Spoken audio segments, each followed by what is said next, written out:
नमस्कार। Apex bank की इस एमसीक्यू सीरीज में हम वापस आ चुके हैं एक नए वीडियो के साथ, जिसमें आज हम करंट अफेयर के एमसीक्यू सीरीज लाए हैं। हमने इससे पहले वाले क्लास में सीजी जीएस का करंट अफेयर का, आज हम पढ़ेंगे इंडियन जीएस करंट अफेयर के बारे में। इंडिया का करंट अफेयर के बारे में पढ़ेंगे। हो सकता है इसमें इस बार करंट अफेयर से क्वेश्चन ज़्यादा पूछ सके, क्योंकि इस टाइम जो ये जो साल है 2023, इसमें काफ़ी कुछ एक्टिविटी हुआ है। जैसे G20 समिट हो गया, P20 समिट हो गया, साथ ही साथ चंद्रयान-3 मिशन भी लॉन्च किया गया था अभी, है ना। तो ये सारी चीज़ें हुई हैं और आपके सिलेबस में छत्तीसगढ़ करंट अफेयर और इंडियन करंट अफेयर्स का टॉपिक है, तो पॉसिबिलिटी ज़्यादा है कि करंट अफेयर सेक्शन से क्वेश्चन पूछ सकता है। तो आपको हर एक क्वेश्चन को ध्यान से और समझते हुए चलना है। ठीक है, फिर स्टार्ट करते हैं। भारत में हुए G20 समिट कितने क्रम का था? ये क्रम ध्यान में रखना, क्रम अक्सर पूछा जाता है। वे 18वें क्रम का था, 18th नंबर का, है ना। 17वें क्रम का हुआ था इंडोनेशिया में, ये भी ध्यान में रखें। पिछले साल कौन से कंट्री में हुआ ये भी पूछ सकता है। ठीक, 17वें क्रम का हुआ इंडोनेशिया में और 18वें क्रम का हुआ हमारे भारत में। 18वां G20 समिट भारत के किस भवन में हुआ है? इंपॉर्टेंट क्वेश्चन है। और आपको कंफ्यूजन करने के लिए ये सब ऑप्शन दे सकते। देखिए, जैसे कि अभी लोकसभा एक नया संसद का निर्माण किया गया है, तो हो सकता होगा ऑप्शन में वो भी दे दे और आप उसको लगा के भी आ जाएंगे कि अभी अभी ही बना है वो, लेकिन आपको आंसर गलत नहीं लेना है। 18वां G20 समिट भारत मंडपम में हुआ है, ये ध्यान में रखना है ना। राष्ट्रपति भवन, यशोभूमि, ये सब आंसर आपको नहीं लेना है। ये भारत मंडपम इंपॉर्टेंट है, ये एक इंटरनेशनल कन्वेंशन सेंटर है। ठीक, इसका मतलब अब भारत में जितने भी इंटरनेशनल कन्वेंशन होगा या तो भारत मंडपम में होगा या यशोभूमि हो, ये चीज ध्यान में रखना। भारत को 18वां G20 की अध्यक्षता, प्रेसिडेंसी कब सौंपी गई? वो थी डेट 1 दिसंबर 2022 को। 1 दिसंबर 2022 को इंडोनेशिया ने भारत को प्रेसिडेंसी सौंपा। ये जो प्रेसिडेंसी का जो ड्यूरेशन है अध्यक्षता का, वो 1 दिसंबर 2022 से लेके 30 नवंबर 2023 तक, यहाँ तक है।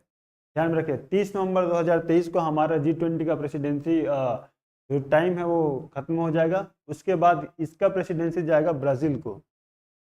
ठीक, ब्राज़ील, ध्यान में रखिए। 19वां क्रम का G20 समिट होगा ब्राज़ील में।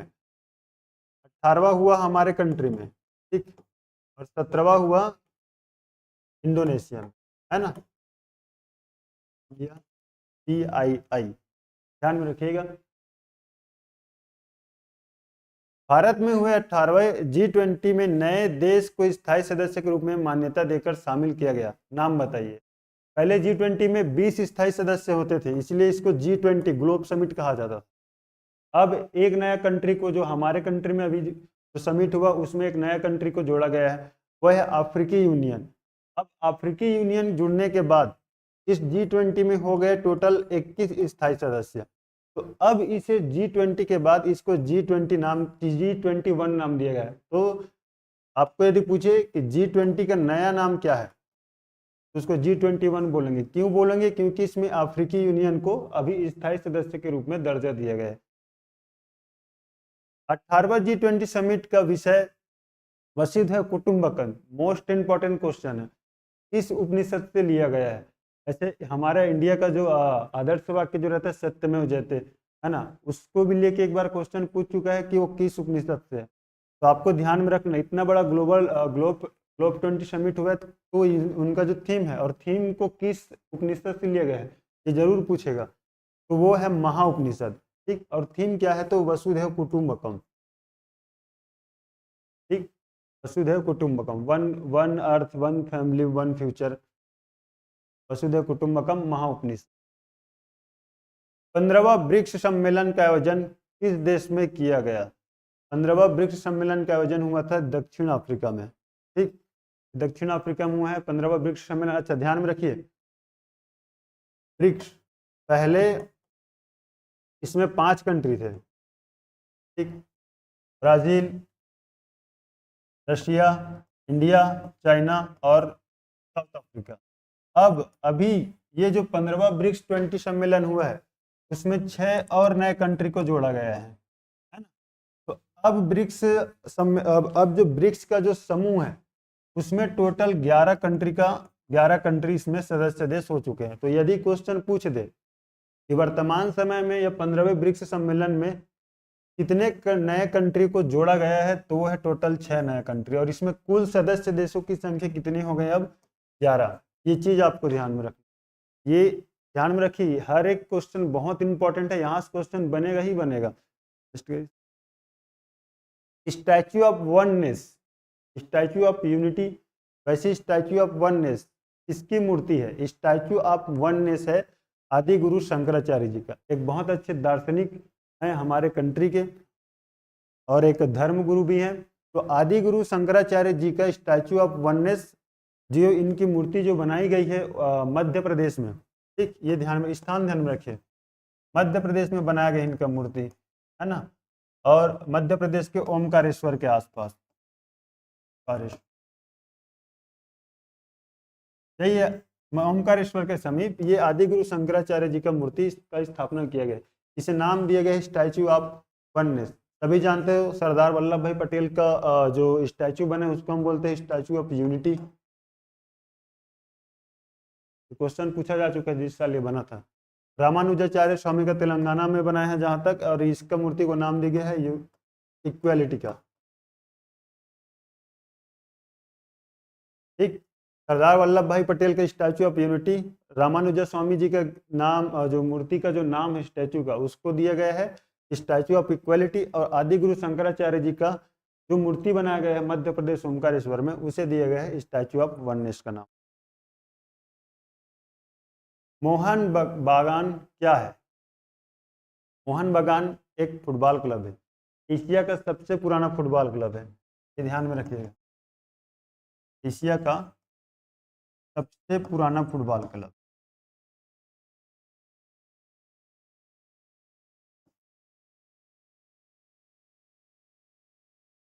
क्लब, ठीक। और अभी अभी कुछ टूर्नामेंट हुआ था जिसमें ये मोहन बागान जो फुटबॉल क्लब है वो गोल्ड लाया था, है ना। तो ध्यान में रखना, चाय बागान लगा के नहीं आना है आपको, मोहन बागान फुटबॉल क्लब, कंफ्यूजन करनी हो सकता है इस तरह से ऑप्शन दे दे, लेकिन ध्यान में रखिए मोहन बागान एक फुटबॉल क्लब का नाम। इसरो के वर्तमान चेयरमैन कौन है? इसरो के चीफ वो हैं डॉक्टर एस सोमनाथ, है ना। इससे पहले कौन थे? के शिवन जी, लेकिन अभी वो चेंज हो गए हैं, और हमारे जो नए वर्तमान के जो चीफ हैं या चेयरमैन हैं वो हैं एस सोमनाथ। चंद्रयान 3 को चंद्रयान के साउथ पोल पर किस दिनांक को सफलतापूर्वक उतारा गया था? वो दिनांक है 23 अगस्त, 23 अगस्त 2023। अब इस 23 अगस्त 2023 को उतारा गया, सॉफ्ट लैंडिंग कराया गया, जिस जगह पे इसको लैंड कराया गया उसका नाम दिया गया है शिव शक्ति पॉइंट, ठीक, शिव शक्ति पॉइंट, है ना। और जिस डेट में इसे सॉफ्ट लैंडिंग कराया गया उस डेट मतलब 23 अगस्त को नेशनल साइंस डे भी घोषित किया गया है। मतलब अब आने वाले 2024 से 23 अगस्त को हम लोग नेशनल साइंस डे सेलिब्रेट करेंगे, ठीक। तो ध्यान में रखिएगा नेशनल साइंस डे किस डे को किस कारण से मनाया जा रहा है? तो चंद्रयान 3 को चंद्रमा के साउथ पोल पे सॉफ्ट लैंडिंग कराने के कारण 23 अगस्त को हम नेशनल साइंस डे सेलिब्रेट करते हैं। तो जिस पॉइंट पर उतारा गया शिव शक्ति पॉइंट, है ना। और एक चीज, चंद्रमा के जो साउथ पोल में कोई भी एक स्पेस एजेंसी है किसी कंट्री का, वो हमारा है इसरो, जो पहली बार पूरे वर्ल्ड में मतलब मून के साउथ पोल पे हमारा मिशन जो है चंद्रयान 3 को सक्सेसफुली सॉफ्ट लैंड कराया गया। तो भारत एक अकेला ऐसा कंट्री है अभी वर्तमान में जो मून के साउथ पोल पे अपने किसी मिशन को कहना चाहिए लैंड कराया गया है, ठीक। आज़ादी का 75वां महोत्सव कौन सी वर्ष में मनाया गया? ये वर्ष है 2022, ध्यान में रखिएगा 2022, 23 लगा के नहीं आना है आपको, आंसर 2022 लेना है, ठीक। आज़ादी का 75वां महोत्सव। भारत अपने पहले महासागर मिशन का क्या नाम रखा है? मिशन का नाम रखा है समुद्रयान। क्या होगा इसमें? महासागर मिशन के अंतर्गत एक सबमरीन भेजा जाएगा, ये डेट ध्यान में रखकर 2026 में भेजा जाएगा ये, ठीक। सबमरीन भेजा जाएगा। और समुद्र के अंदर में जितने भी नेचुरल रिसोर्सेस हैं जो आर्थिक दृष्टिकोण से हमारे लिए कहना चाहिए प्रॉफिटेबल है, लाभदायक है, उन सारी चीज़ों को ये खोज करेगा समुद्रयान के तहत। इस सबमरीन को भेजा जाएगा, उसका नाम है मत्स्य 600।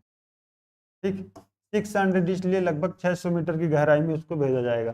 तो ये कुछ समुद्र के अंदर में रिसर्च करने के लिए ये जो सबमरीन भेजा जाएगा, ये हमारे इंडिया का पहला समुद्र यान मिशन होगा। जैसे चंद्रमा में जो मिशन किए हम लोग, जो भेजे, जो सैटेलाइट भेजे या जो प्रोजेक्ट हमने चलाया चंद्रयान 3, उसको दिया गया चंद्रयान। चंद्रमा में भेजे तो चंद्रयान, समुद्र में भेज रहे हैं तो उसका नाम दिया गया समुद्रयान। ठीक, उस यान का क्या नाम है? मत्स्य 600।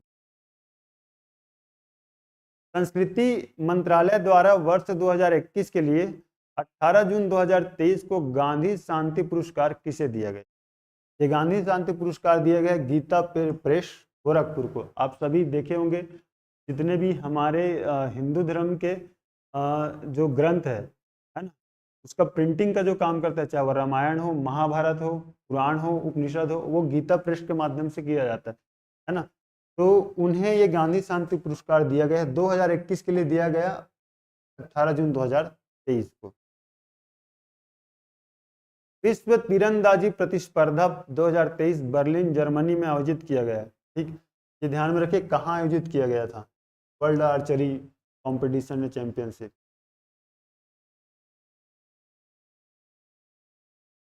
क्या एक ने कौन सा पदक हासिल किया? सॉरी, इसमें क्या होगा, इसमें होगा कि इंडियन वुमेन टीम ने पार्टिसिपेट किया था, है ना, और इंडियन वुमेन टीम ने इसमें कौन सा पदक हासिल किया, ये इंपॉर्टेंट है। क्यों इंपॉर्टेंट है? क्योंकि इस चैंपियनशिप में लगभग 90 साल बाद इंडियन टीम ने किसी भी वर्ग में, चाहे पुरुष वर्ग में हो चाहे महिला वर्ग में, 90 साल बाद हमारी टीम ने, हमारी कंट्री के टीम ने पहली बार इसमें कोई मेडल लाया है। वो मेडल है गोल्ड मेडल। 90 साल बाद लाए मेडल, तो वो भी लाए गोल्ड, है ना। तो ध्यान में रखिएगा, ये इंपॉर्टेंट है, यहाँ से क्वेश्चन पूछ सकते हैं। Indian women team. ठीक, हाल ही में किसी के खिलाफ अविश्वास प्रस्ताव लाया, सॉरी, ये प्राइम मिनिस्टर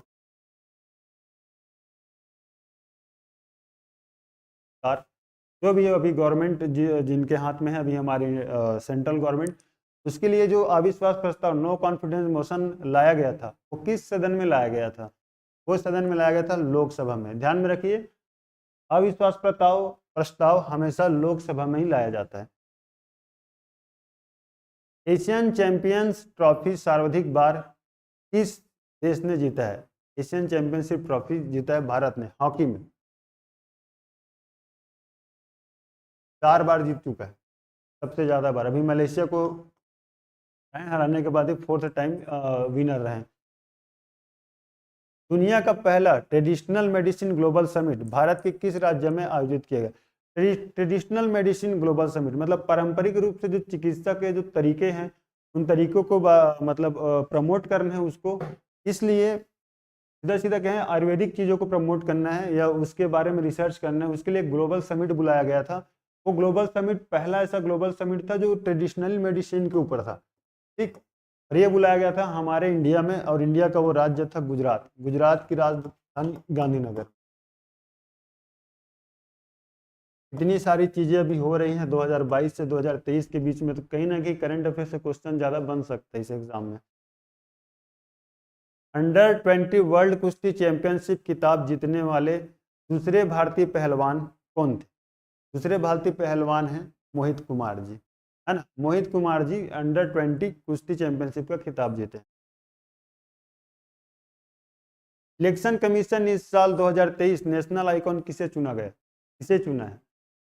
नेशनल आइकॉन किस लिए चुनते? ताकि आपको वोटिंग के लिए अवेयरनेस के लिए, मतलब एडवर्टाइजमेंट कर सके, उसके लिए एक नेशनल आइकॉन चुना जाता है इलेक्शन कमीशन के द्वारा। तो इस साल चुने हैं सचिन तेंदुलकर जी को, उससे पहले थे पंकज त्रिपाठी जी। ये ध्यान में रखना आपको, सचिन तेंदुलकर जी हैं अभी 2023 के लिए। 69th राष्ट्रीय फिल्म पुरस्कार में सर्वश्रेष्ठ फीचर फिल्म का पुरस्कार किस मूवी को दिया गया है? ये मूवी है रॉकेटरी द नंबी इफेक्ट, नहीं देखे हैं तो जाकर के देखिए। ये हमारे इंडिया के जो साइंटिस्ट है सर नम्बी नारायण जी, उनके जीवन के ऊपर ये बना गया है। और आज पूरे वर्ल्ड पे सिर्फ 4 कंट्री के पास ही क्रायोजेनिक मिसाइल्स है ना, उसमें से एक है हमारा इंडिया। क्रायोजेनिक रॉकेट है ना, उसमें से एक है हमारा। उस क्रायोजेनिक रॉकेट को डेवलप्ड करने के लिए सर नम्बी नारायण ने जो अपना योगदान दिया है वो बहुत ही ज़्यादा, मतलब काफ़ी ज़्यादा। इन्हीं का सपना था कि क्रायोजेनिक इंजन में इंडिया को सॉरी क्रायोजेनिक जो रॉकेट है उसमें इंडिया को आगे लेके जाना है। ठीक, तो ये मूवी आप जाके देखिए, इसको बेस्ट फीचर फिल्म का अवार्ड दिया गया है, Rocketry the Nambi effect. Ramesh Babu हो गए। ठीक, रमेश बाबू प्रज्ञानंदक किस खेल के लिए जाने जाते हैं? अभी हाल ही में एक FIDE चैंपियनशिप हुआ, कार्ल मार्क्सन जो हैं चेस प्लेयर, उनको एक दो बार ये हरा भी चुके हैं, है ना। तो ये है शतरंज के खिलाड़ी हैं, ध्यान में रखिएगा, शतरंज के खिलाड़ी। मास्टर कार्ड इंडिया के चेयरमैन किसे नियुक्त किया गया है? उसे नियुक्त किया गया है रजनीश कुमार जी को, नाम ध्यान में रखिएगा, रजनीश कुमार, है ना। हाल ही में भारत के महत्वपूर्ण स्थल को यूनेस्को की वर्ल्ड हेरिटेज लिस्ट में शामिल किया गया। Most important question, world heritage में शामिल कुछ ही साइट्स होते हैं, है ना। और इस अभी जो वर्ल्ड हेरिटेज में शामिल किया गया 2023 में शांति निकेतन, शांति निकेतन। 53वें Dada Saheb Phalke lifetime achievement award के लिए किसे चुना गया है? वह है वहीदा रहमान जी, वहीदा रहमान जी को चुना गया। भारतीय मानसून 2023 में किस विशेष जलवायु घटनाओं के कारण प्रभावित हुए? इस तरह से आप देखिए, है ना। यदि इंडियन मेट्रोलॉजी डिपार्टमेंट के अकॉर्डिंग हम देखें तो इस साल हमारे देश में 6% बारिश कम हुआ है। जनरली जो होता है सामान्य से 6% कम बारिश हुआ है। उसका कारण है एल नीनो। एल नीनो एक जो जलवायु घटना है, पेरू के तट के आसपास एक ठंडी जलधारा बनती है, लेकिन किसी प्राकृतिक कारण से वो ठंडी जलधारा गर्म जलधारा में बदल जाती है, और इसके कारण से हमारे इंडियन मानसून को प्रभावित करती है। जैसे कि देखिए इस साल एल नीनो का इफेक्ट तो हमारे कंट्री में लगभग सामान्य से 6% बारिश कम हुआ है। तो ध्यान में रखिए 2023 का जो मानसून प्रभावित हुआ है उसका कारण है एल नीनो। विश्वकर्मा योजना का शुभारंभ कब किया गया? इस योजना का शुभारंभ किया गया था 15 सितंबर 2023 को। ठीक, नई संसद भवन का उद्घाटन किस तिथि को किया गया? कि 2023, ठीक, 28 मई, 28 में 2023 को ये संसद भवन का उद्घाटन। हिंदी दिवस कब मनाया जाता है? हिंदी दिवस मनाया जाता है 14 सितंबर। भारत में संपन्न 18वां G20 समिट के लिए, G20 समिट के लिए शेरपा किसे चुना गया? शेरपा क्या होते हैं? जो G20 में जो शेरपा होगा वह अपने कंट्री के तरफ से लीड करेगा जो भी समिट होगा उसमें, है ना। तो उसके लिए हमारे अमिताभ कांत जी को शेरपा चुना गया था इंडिया की तरफ से। छत्तीसगढ़ के टाइगर रिजर्व के रूप में मंजूर है परंतु लागू नहीं है। जैसे कि हम सभी कुछ जानते हैं कि हम 4 टाइगर रिजर्व के बारे में पढ़ते हैं, लेकिन एक टाइगर रिजर्व ऐसा हमारे छत्तीसगढ़ में जिसको सेंट्रल गवर्नमेंट ने 2021 में, ध्यान में रखिए 2021 में टाइगर रिजर्व के रूप में घोषित कर दिया, लेकिन राज्य सरकार उसको मान्यता नहीं दे रहा। उसका कारण ऐसा है कि राज्य सरकार का ऐसा मानना है कि यदि उसको टाइगर रिजर्व एरिया घोषित करेंगे तो आर्थिक रूप से नुकसान होगा। वो है गुरु घासीदास टाइगर रिजर्व, है ना। समोर पिंगला अभ्यारण्य और गुरु घासीदास नेशनल पार्क को मर्ज करके एक साथ मिला करके गुरु घासीदास टाइगर रिजर्व बनाया, लेकिन अभी भी ये चीज़ पेंडिंग है। ठीक, तो आज के लिए बस इतना ही। करंट अफेयर के लेकर के हमने 2 वीडियो लाए हैं, एक CGGS का तो डल चुका है ऑलरेडी यूट्यूब में, और एक आज इंडियन जीएस का। तो यहाँ से क्वेश्चन डेफिनेटली आ सकता है, क्योंकि आपने देखा ग्लोबल समिट हुआ और ट्रेडिशनल मेडिसिन समिट हुआ, ब्रिक्स समिट हुआ है, तो कहीं ना कहीं करंट अफेयर से क्वेश्चन ज़्यादा बनेगा, है ना। तब तक के लिए आप अपना तैयारी बेहतर करिए। Thank you so much.